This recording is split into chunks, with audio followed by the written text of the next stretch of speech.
friends, welcome to KAVITHASAMAYALARAI. இன்னைக்கு நம்ம பார்க்க போற ஸ்பெஷல் ரெசிபி சுவையான பனீர் பெப்பர் ஃப்ரை.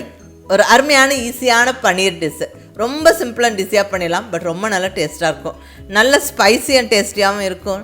அந்த பனீர் நல்ல சாஃப்டாக எல்லாரும் விரும்பி சாப்பிட்ற மாதிரி இருக்குங்க. இந்த பனீர் பெப்பர் ஃப்ரை வெரைட்டி ரைஸஸோட, லஞ்ச் மீல்ஸோட, சப்பாத்தியோடலாம் சேர்த்து சாப்பிட்றதுக்கு ரொம்ப நல்லா ஒரு சைட் டிஷ்ஷாக இருக்கும். ரொம்ப ஒரு ஈஸி சிம்பிள் ரெசிபி.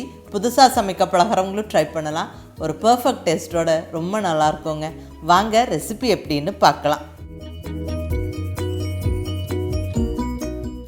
இங்கே 200 கிராம் அளவுக்கு பனீரை சின்ன சின்ன பீசஸாக கட் பண்ணி வச்சுருக்கிறேன். பனீரில் நல்ல ப்ரோட்டீனும் கால்சியமும் இருக்குது. அடிக்கடி நம்ம உணவில் எடுத்துக்கிறது ரொம்ப நல்லது. அதுவும் பர்டிகுலர்லி இந்த டிஷ் ரொம்ப சிம்பிள் அண்ட் ஈஸியாகவும் இருக்கும், ரொம்ப டேஸ்ட்டாக இருக்கும். மிஸ் பண்ணாமல் ட்ரை பண்ணி பாருங்கள். இப்போ ஃபஸ்ட்டு ஸ்டெப்பாக ஒரு நல்ல ஒரு பெப்பர் மசாலா ரெடி பண்ணிக்கலாங்க. இங்கே ஸ்டவ்வில் பேன் வச்சாச்சு. இதில் ஒரு ஃபுல் ஸ்பூனுக்கு பெப்பர் சேர்த்துக்கிறேன். கூடவே 1/2 டீஸ்பூன் சோம்பு, 1/2 டீஸ்பூன் சீரகம், ஒரு 3/4 டீஸ்பூன் அளவுக்கு வர கொத்தமல்லி, கொரியாண்டர் சீட்ஸ். அடுத்ததாக ஒரு சின்ன துண்டு பட்டை, கூடவே 2 கிராம்பு. இந்த பனீர் பெப்பர் ஃப்ரைக்கு காரத்துக்கு மெயினான இன்க்ரீடியன்ட் பெப்பர், ஒரு ஃபுல் ஸ்பூன் சேர்த்தாச்சு. அடுத்தது வரமிளகாய் ஜஸ்ட் ஒரு 3 சேர்த்துக்கிறேன்.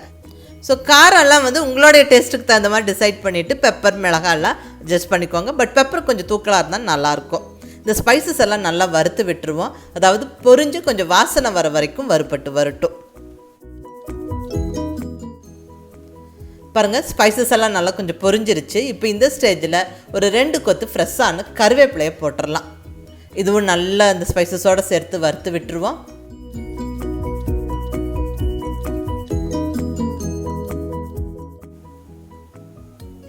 பாருங்கள், ஒரு நிமிஷத்தில் இந்த ஸ்பைசஸ் கருவேப்பிலை எல்லாம் நல்லா வறுபட்டுருச்சு. இப்போ இந்த ஸ்டேஜில் நம்ம ஸ்டவ் ஆஃப் பண்ணி விட்டுட்டு நல்லா ஆற விட்டு மிக்ஸி ஜாரில் சேர்த்து பருப்பருன்னு பொடிச்சு எடுத்துக்கணும். ரொம்ப ஃபைன் பவுடர் ஆக்க வேண்டாம், இந்த அளவுக்கு இருக்கட்டும், ரொம்ப நல்லாயிருக்கும். அவ்வளோதாங்க, நல்லா கமகமன்னு ஃப்ரெஷ்ஷான masala ready. Paneer ready, masala ready. Paneer pepper fry start பண்ணிடலாங்க. இங்கே ஸ்டவ்வில் பேன் வச்சாச்சு. பேன் சூடானதுக்கப்புறம் 3 டேபிள் ஸ்பூன் அளவுக்கு ஆயில் சேர்த்துக்கிறேன். இந்த ஆயில் கொஞ்சம் சூடாகட்டும். இதில் ஃபஸ்ட்டாக நம்ம பொடியாக நறுக்குன்னு பெரிய வெங்காயம் சேர்த்துடலாம். வெங்காயம் கொஞ்சம் கலர் மாறுற வரைக்கும் வதங்கி வரட்டுங்க. இப்போ இதில் 2 கொத்து ஃப்ரெஷ்ஷான கருவேப்பிலையை போட்டு நல்லா வதக்கிடலாம். அடுத்ததாக பொடியாக நறுக்குன்னு கேப்சிகம் 1. இந்த கேப்சிகம் நல்ல ஒரு இன்ட்ரெஸ்டிங்கான ஃப்ளேவரையும் டேஸ்ட்டும் கொடுக்கும். மிஸ் பண்ணாமல் சேர்த்துக்கங்க. அந்த பனீரோட கேப்சிகம் சேரும்போது ரொம்ப நல்லாயிருக்கும்.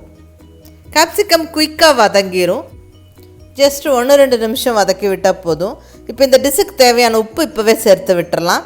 ஸோ கேப்சிகம் வெங்காயமெல்லாம் குயிக்காக வதங்கிடும். உப்பு சேர்த்து நல்லா வதக்கி விட்டாச்சு. இப்போ நம்ம ரெடியாக கட் பண்ணி வச்சுருக்கிற பனீர் பீசஸை சேர்த்துடலாங்க. 200 கிராம் பனீர் பீசஸ் சேர்த்தாச்சு. கூடவே நம்ம பிடிச்ச ஃப்ரெஷ்ஷான மசாலா பொடியும் சேர்த்து விட்டு நல்ல ஒரு குயிக் மிக்ஸை கொடுத்துருவோம். ஜஸ்ட் 1-2 நிமிஷம் வதக்கி விட்டால் போதும். ரொம்ப கிளறினாலும் அந்த பனீர் சாஃப்டாக்கி உடஞ்சிரும். ஸோ ஓரளவுக்கு பார்த்து கிளறி விடுங்க. பனீர் நல்லா 1-2 நிமிஷத்துலேயே அந்த மசாலாலாம் பிடிச்சி நல்லா சாஃப்டாக வெந்துடும். அவ்வளோதாங்க, அருமையான சுவையான பனீர் பெப்பர் ஃப்ரை ஜம்முன்னு ரெடி ஆயிடுச்சு. இது ரொம்ப ஒரு ஈஸி சிம்பிள் ரெசிபி. கண்டிப்பாக ரொம்ப நல்லா டேஸ்ட்டாக இருக்கும். நீங்கள் மிஸ் பண்ணாமல் ட்ரை பண்ணி பாருங்கள். ரைஸோட, சப்பாத்தியோடலாம் சாப்பிட்றதுக்கு அட்டகாசமாக இருக்குங்க. குழந்தைங்க பெரியவங்க எல்லாருமே விரும்பி சாப்பிடுவாங்க. நல்ல ஒரு ஸ்பைசி ஃப்ளேவரோட ரொம்ப நல்லா டேஸ்ட்டாக இருக்கும். ரொம்ப ஈஸியான ரெசிபி. பாருங்கள், பனீர் எவ்வளோ சாஃப்டாக இருக்குது. ஸோ எல்லோரும் விரும்பி சாப்பிடுவாங்க. இது ரொம்ப குயிக்கான ஒரு பனீர் டிஷ்ஷுங்க. நம்ம டக்குன்னு ஒரு 5-10 நிமிஷத்தில் செஞ்சிடலாம். எல்லா விதமான மெயின் டிஷ்ஷஸோடவும் நல்ல பொருத்தமாக இருக்கும். ஸோ மிஸ் பண்ணாமல் ட்ரை பண்ணி பார்த்துட்டு உங்கள் ஃபீட்பேக் சொல்லுங்கள். பிடிச்சிருந்தால் லைக் பண்ணி, ஷேர் பண்ணி, கமெண்ட் பண்ணுங்கள். கவிதா சமையலறை சப்ஸ்கிரைப் பண்ணி என்னுடைய மற்ற ரெசிபிஸும் வீடியோஸும் பாருங்கள். தேங்க்யூ.